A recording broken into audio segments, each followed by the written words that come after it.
with it. Y'all know what time it is. Man, let me get myself on the point. Hey, man, y'all know what time it is, man. Y'all know I got the new channel coming, man. I got the new channel that ain't coming. It's her, man. The Unbelievable Prayer Songs, man. Somebody said, say it. Man, you been making comments about, man, you know, about speaking about the institution. But then I said to myself, yeah. I said one thing about the internet is about being amusement. It's about amusement. I always scream real game. That's the reason why I separate. I have over here the prison chapter, which is gonna be stories about prison, because a lot of things people need to know about prison. A lot of things people need to know about what goes on the inside, right? Because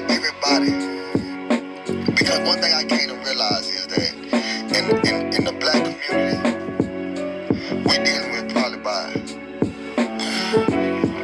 90% of somebody in our family have gone through something that got to do with the law. If it's been in prison, being in jail, being whatever, and nobody really knows what goes on. So many people hide stories away from what goes on the inside of the institution. This is not to glorify the inside of the institution, because the inside the institution can never be glorified. Because the things that goes on the inside the institution can do nothing but downgrade you once you realize everything that done went on. I use my experience of going down that road to be able to build up who I am today. That's the reason why I'm able to have conversations about some multiple things, and it's not just prison. Just understand what I'm saying. I'm able to have conversations about things that goes on every day in our everyday life, because I'm a real testament of what I'm doing in real life, right? I see people get out of prison and they become a success. And the reason why they become a success because they've been faced with reality. And once you is faced with reality, that makes you move different, act different, in everything. Trust and believe that. I've learned so much by being in prison. I've learned so much by being behind those walls. I learned so much. The number one thing I learned is patience.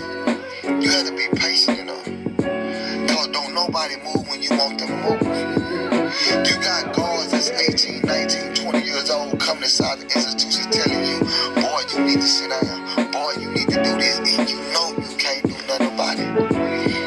Now you got some guys that are buck. Now you had a lot of guys, you had some guys that are buck. But the majority of the guys that was out here putting in real work, guys that was out here doing everything that needed to be done, all I can say is this here. They didn't buck. They wanted to go home.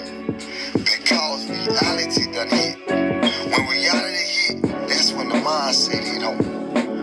Your first day in the penitentiary, your second day, as you continue to build up the days that you've been incarcerated, that's how you begin to change and realize, man, is it even worth it, right?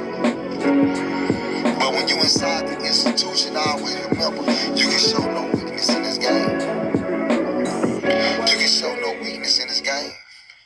Everything is about being tough and macho. Everything is about keeping your chest poked out and realize, man, I ain't weak. Because at the end of the day, we all want to make it home. But then when you gotta realize, man, that, you know, I've done time with guys that had life sentences on me. I've done time with guys that had life with parole. I've done time with guys that had life without parole. I've done time with guys that got 99 years. I've done time with guys that done some of the most notorious things it is to me. Listen to what I'm saying. And I seen how prison humbled them. I seen how prison made them start going to law baby. I seen how prison made them start going to church, going to Juma. I seen how prison did them people like that. I seen how prison will make you start saying, man, I don't want to do this no more. Nobody want to talk about it, but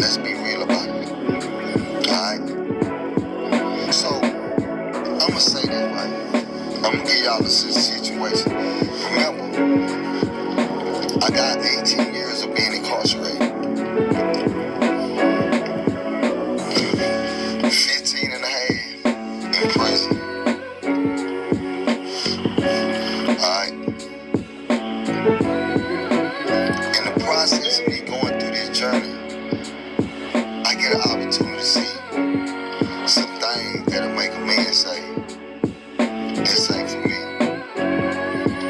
I remember the time when I hit Ferguson Unit. Ferguson Unit is considered one of the most notorious young units that's supposed to be gladiator. They had a name for themselves, a reputation for themselves on Ferguson Unit for doing a lot of swapping. You know what I'm saying? So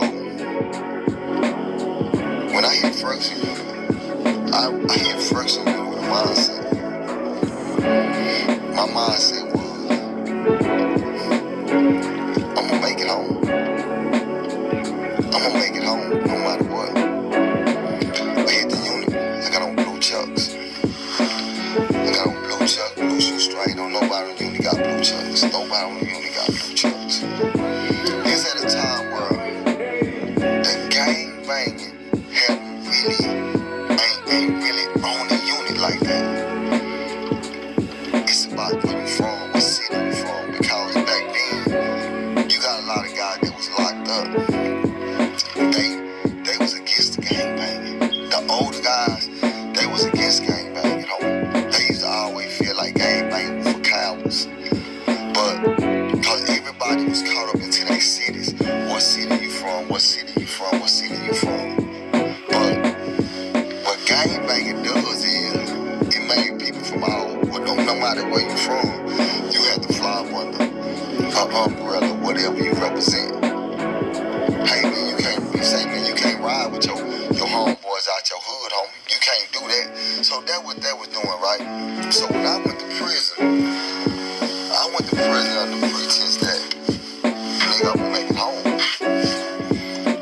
I represent this crib gang, but I represent my hood. And I wasn't gonna let nobody change that. Point blank period. You hear me? But I got an opportunity to see the lifestyle of going inside of a place where everybody is trying to survive. While you got 8 other people that try to eat. When I looked at the people in there and I started looking, everybody looked like they was in the jungle. Shirts off, hanging on. Everybody got their shirts off on.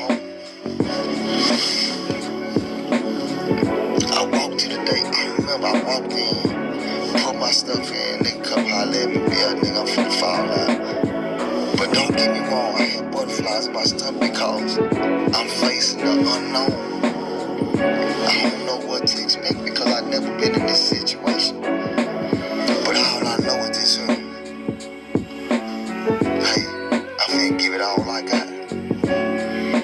And I remember, I still remember to this day,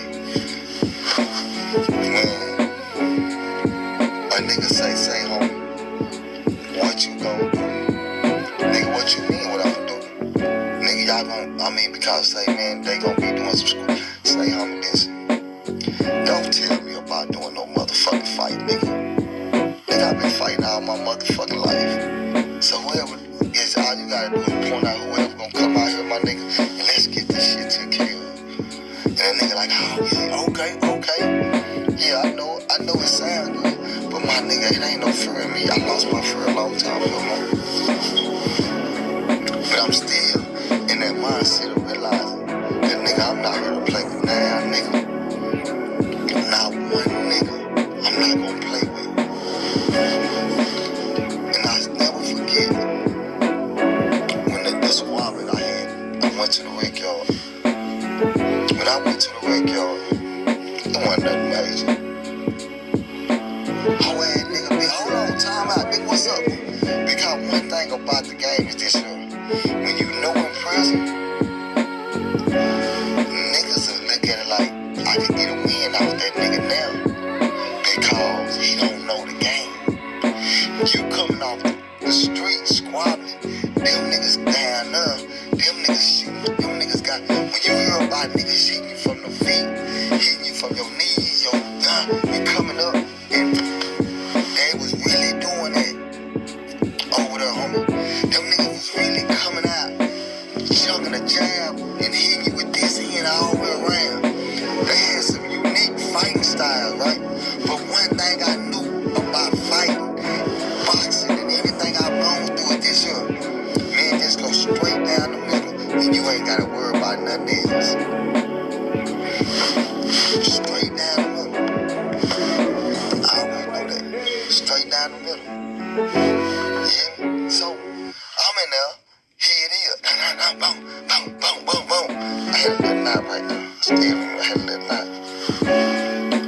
But guess what? Damn. Boy, look, damn, man, I'm like, shit, that nigga, that nice.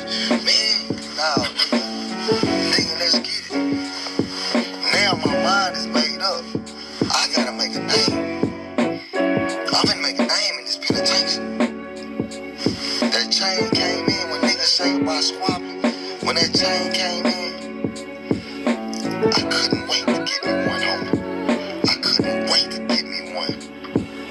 But one thing about it, the only reason why I was getting that, doing that, is because my mindset was, nigga, I'm finna show these niggas I'm square business, but at the same time, I'm finna sharpen up my game. I don't lift weights, homie.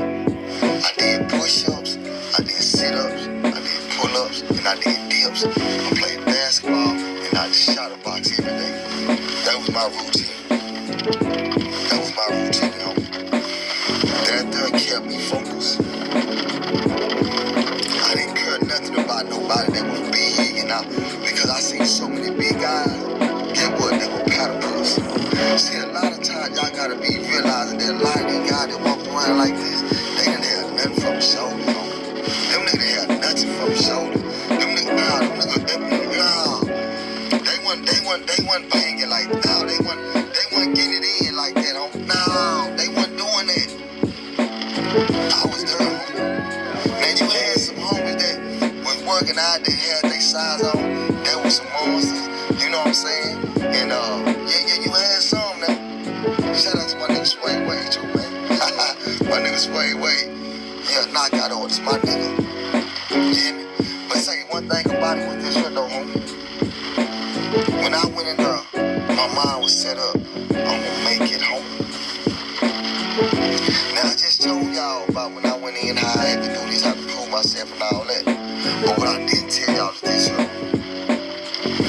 realized that that's not the place that I wanted to be was when I walked in the child.